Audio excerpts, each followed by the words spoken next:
दक्षिण में एक मल्लाह था, नाव चलाने वाला। बचपन से गोपाल जी से उसकी प्रीत हो गई, गोपाल जी से प्रेम हो गया और किसी साधु ने यह कह दिया था कि बस ये कहना हम तुम्हारे लिए तुम हमारे लिए। उस बाल सुलभ मन में वो विचार, वो भावना अंकित हो गई कि बस हम गोपाल जी के और गोपाल जी हमारे। और बोले तुमसे कोई भजन साधन के लिए पूछे, तुमसे कोई घर संसार के लिए पूछे, तुमसे कोई व्यवहार व्यापार के लिए पूछे, तो बोले बस एक बात का जवाब देना। बोले गोपाल जी जाने हम क्या जाने।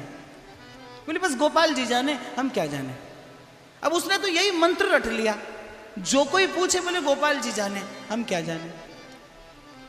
अब उसके बालक बड़े हुए, एक कन्या दो पुत्र थे।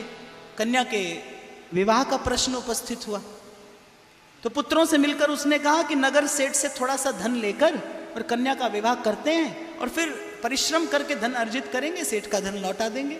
पढ़ा लिखा था नहीं, सेठ से धन लेकर कन्या का विवाह कर दिया और पुत्रों के साथ मिलकर परिश्रम किया, धन अर्जित किया और सेठ का धन लौटा दिया।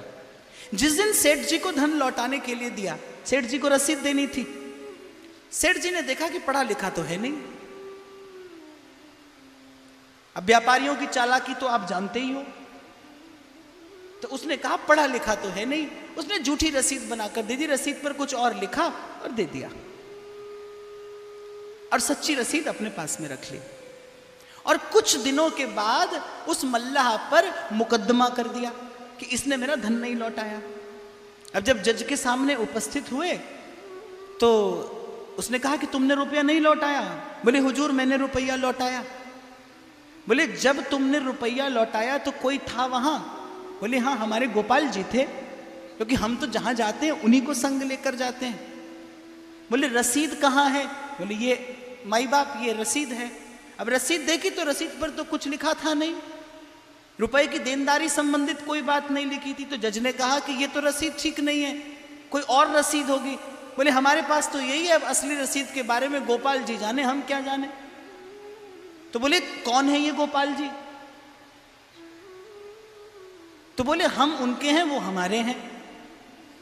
तो बोले कहाँ रहते हैं। बोले जहां हम रहते हैं। बोले तुम कहाँ रहते हो। बोले जहां गोपाल जी रहते हैं।